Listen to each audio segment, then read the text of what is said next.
Welcome. My name is Chris Winters. I'm present, grateful, and I love my new life.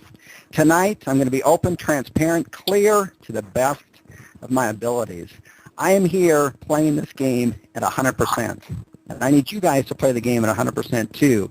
But you're going to have to do some work on here tonight, during tonight's call. And you're going to have to stick with it because persistence and determination is the name of the game in order to get real, lasting changes on here. You know, for the majority of my life, I followed the path of least resistance. In fact, it was my main mantra for the majority of my life up until just recently.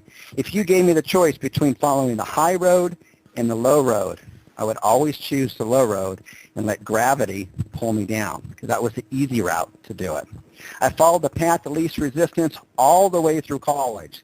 And in college, I went to a nice private university, and I only read one book cover to cover my entire 4 years there because I followed the path of least resistance. Please forward to slide number 3. In addition to following the path of least resistance, the other thing that I also fell prey to is one of the most pervasive American myths in American culture today, in my opinion. And that is, I felt like I was entitled, that it was my right that I lead a happy, fulfilling life. That somehow, some way, somewhere, I was going to have an exciting career. I was going to have loving, nurturing parents. That I was going to have fulfilling relationships, and I was going to have great friends, and I was going to have a blissful life. And that was my right, simply because I existed, simply because I was here, simply because I showed up, I went to college, and I got out, and I should have this exciting career. Well, as most of you are probably listening right now, you know that that's not the case. But I'm a little bit slower learner, because I just learned recently that that's not the case. The only person who's going to make sure that my life is happy and fulfilling is, of course, me. And in your lives, of course, it's going to be you.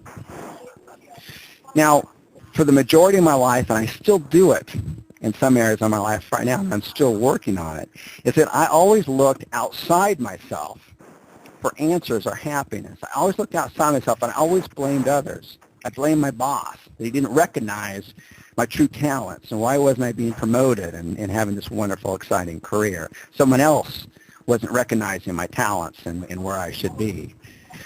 I'd blame my wife. I'd even blame my kids for problems that I had in my life. I'd even blame days of the week. Oh, it's Monday, or oh, it's Wednesday, it's the middle of the week, so there's got to be some problems that are going to come up. So always blaming problems outside of myself.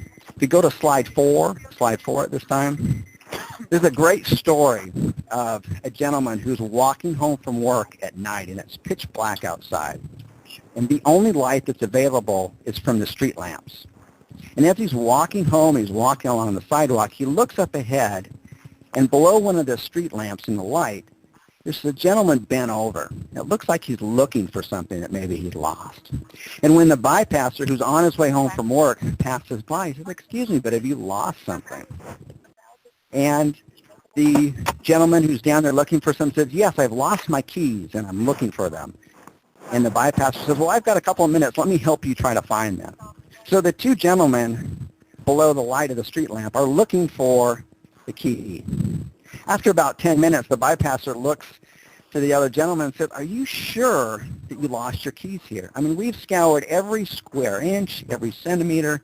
I'm just convinced it's not here." And the gentleman looked up at the bypasser and almost in disgust and said, "No, I lost my keys in front of my house. It's just that there's more light out here." And I like that story because that story really epitomizes the way I've led my life for the last 41 years. Always looking outside myself. Always looking for brighter areas, for the answers, for the keys, for happiness. When really all along, the keys were right on my porch, and I just needed to unlock the door. If you go on to slide 5 now, we're on slide 5. You know, one of the reasons that I wanted to put together this conference call tonight, I was really inspired, in particular, by the Apprentice group. Over the last week, and I know a lot of you noticed this too, there's a whole new sense of excitement. There's a lot of change going on in the group. So I wanted to try to do my part to help bring that momentum up even a little bit more. So my goal tonight is really simple. It's everybody, including myself, we're all on a course right now. We're all headed in a certain direction. We've all got a destination. And my only goal tonight is that whatever coordinates you're on, whatever direction you're headed, I just want to take your direction you're headed and just change it by maybe 5 degrees. Now, that's not very much. And you're not even going to feel that. But what's going to happen over time, over the weeks, over the months, that little 5 degrees is going to make a completely difference in the destination that you end up in.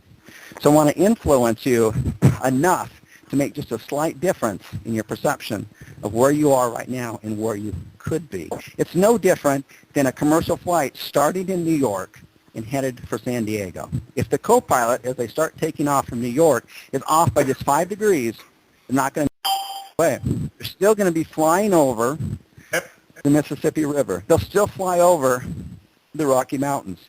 But after 3,000 miles, they're not going to end up in San Diego. They'll have a completely different destination because of that slight change.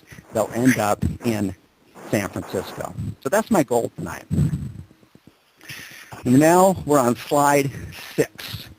It's a woman holding her arms out. You know, if you try a diet program for a week or two, if you try an exercise program for a couple of weeks, if you try setting goals for yourself for a week, if you try positive self-talk for a week or so, I'm going to tell you right now that they're not going to do anything for you. You're going to try them, and you're going to end up being one of those people, and I was one of those people that says, this stuff doesn't work. That's just that feel-good, new age stuff, and that kind of positive affirmation stuff, and those diet programs and exercise don't work for me. If you want change, I mean long-term substantial change, you've got to learn to develop, cultivate, and acquire the ability to get yourself to do whatever it takes to get to the next level, whatever it takes. You know, something that I see in people that I admire, people that I follow in their footsteps because they've gone where I want to go. They have something common, and I've seen it. I've read it. I've seen it when I've met them in person. And that is they've got this attitude, a what-if attitude, that no matter what it takes, they're going to do it. They don't come up with excuses. They got a what it's going to take attitude, and they're very calm and relaxed about it. And I saw that one time in my mother. Now, my mother raised me as a single mother, and when I was 7 years old, the same age as my oldest son right now, my mother, who was going to college at the time and raising me, she came into my room one night, and she put in a cardboard box, and she set it in the center of my room, and she said, what I'd like you to do is take your most favorite toys and put them in the box. In the box, you've got to be able to close the lid on the box.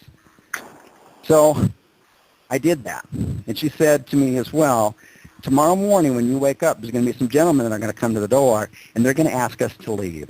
And all I want you to do is pick up your box and follow me. Now, at 7 years old, I didn't know what was going on, but I knew enough to know that my mom was serious.